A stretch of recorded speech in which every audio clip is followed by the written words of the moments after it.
thankful that I was able to spend it with these people, and we all became really close, and we definitely got our goal this season, which was a state championship. Now, you guys came close every year that you played on varsity. What was the difference this year for you guys to get over the hump and win that state title?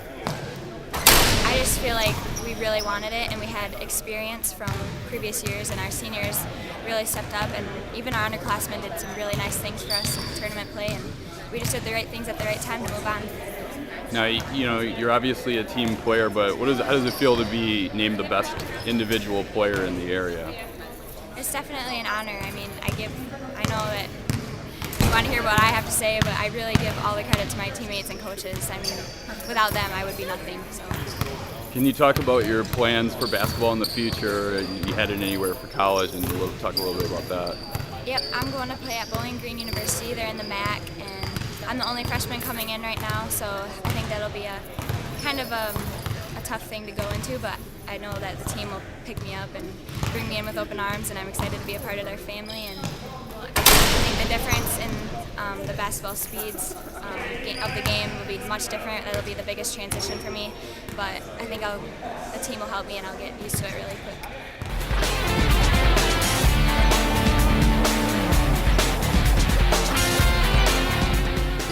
Coming into the season, we were going to have a chance to be a league contender, which we did end up doing with Big Rapids. And I thought we struggled a little bit in the beginning playing Cadillac. It was a tough team, but we turned it around there and had, I think it was 10 wins in a row. And we played hard all those games. And the ones we lost, we didn't play smart, I think, was one of our problems. But we always played hard. You talk about, was being the best player in the area. Is that something that you wanted to be or set as a goal for yourself before the season? Yes, I worked real hard when I was younger and played a lot in the off season in hopes to be one of the better players in the area. And I think there's a lot of good guys in the conference, and I enjoyed it. Can you talk about, what it feels to be named the best player in the area? It means a lot. It's nice to know that the other schools and newspaper think that of me, and shows that my hard work paid off, so that was good. You talk about is basketball in your future? You want to play at the collegiate level? Yep, I'm definitely going to continue in college. I'm not sure where yet. I haven't made a decision, but I definitely want to keep playing.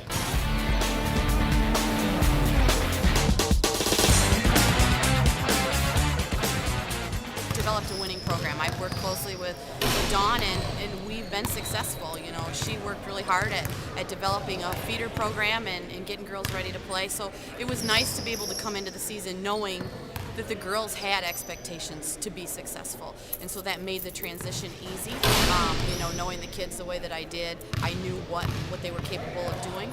I still think we, exceeded those expectations for the season, and I'm extremely proud of the girls and all their work that they put in and where we ended up. A third straight district title for you guys. Can you tell me what that means to you to, carry on that tradition of success that you guys have had at Big Rapids? I think there was a little bit of pressure there, I'll be honest. It's Reed City, it's the district final, it's the third district final, it's the second time we played Reed City. There was a lot of pressure that night, so to get that was just a huge relief, and so important for the girls. Cameron leaves with 3 district titles. Not many kids can say that, and I'm so happy for her and for the seniors, because they put so much time and effort into the program from the beginning. So it was nice to be able to see them earn that reward and to be able to celebrate it with them. You win this Coach of the Year award in your first year. You share it with your dad on the other side. Can you talk about what that means to you for guys both to have that award? Never. I always knew I would coach. Did I ever think I'd be coaching in tandem with him on the opposite bench? Never. But kind of a neat experience, get to see the other side of him a little bit and be able to use him and his knowledge professionally has been kind of a neat thing. Different times at halftime we would talk and communicate both on my game and his game. So it was a really neat experience, and I'm so happy for him and for the boys program. They've come a long way in the last few years, and this team the boys have overachieved, from where they were last year and all those kids, and then Dylan going down. They did a great job, and I'm so happy for them, the boys and my dad.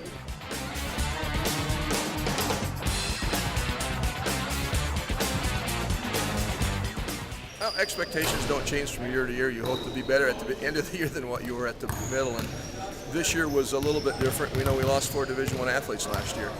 And we had Dylan coming back. And, of course, we lost Dylan first to the shoulder and then to mononucleosis. And so we had to fit some people in some different spots. Again, we had 2 point guards. We had to make 1 at 1 and 1 at 2. Jake went to the forward rather than the middle. We had Austin move in, and he was a new body again, too. And then we brought the sophomore who came in who really carried us. So we just had to mesh the parts together. It took a while to do that. Was there any particular key or turning point for you guys where you really thought things started to click? Well, after 6 games, we were 2-4. Okay, and it takes a while to put the pieces back together again, too. And we kind of got together. We looked at the schedule and thought we probably hadn't played as well collectively as what we should have. And so we sat down and said, you know, we could run the table here if we play hard, if we do things right. And we did. We won 13 of the next 14, and then with the 2 district games, we actually won 15 of our last 16 ball games before I went to the regional. So the kids put together, and they understood their roles better as the season went on. So I think that was, after 6 games, that was probably the turning point. Okay. Now, to share the Coach of the Year award on the girls' side with your daughter, you can tell me what that means to you. Well, I never saw this happening. You know, my whole family coaches, my brothers, my nephews, everybody coaches in our family. And I figured she would coach. I just didn't figure it would ever happen. I never really gave her the thought. You know, she's a fine player. She still holds the school scoring record where she played again too, and she's been around the game all of her life. And I think it's kind of neat that she did that again too. Probably would be neater in the future when we sit down and years later and lie about how good we were.